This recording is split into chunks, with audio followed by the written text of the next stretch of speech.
Откако некој пријавил противзаконска експлоатација на песок во атарот на населбата Оризари, општина Кочани, службени лица од штипската полиција извршиле увид и констатирале дека сомневањата на пријавувачот се основани. Фирмата која била затечена на лице место, односно вработените во неа, не поседувале ниту договор за концесија, ниту пак дозвола за експлоатација на минерални суровини, што значи дека самоволно оперирала на теренот. Поради тоа им се запленета и градежна машина и товарно возило, кои најверојатно биле затечени додека црпеле песок.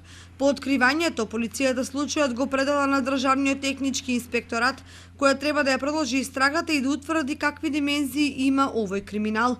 Дознаваме дека представници на истиот уште денеска пристигнале на терен и работеле на предметот.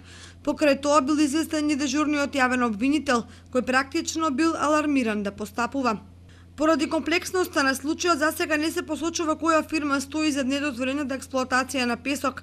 Се очекува Државниот технички инспекторат за ден-два да излезе со детали околу незаконската експлоатација на песок, откриена на 23 август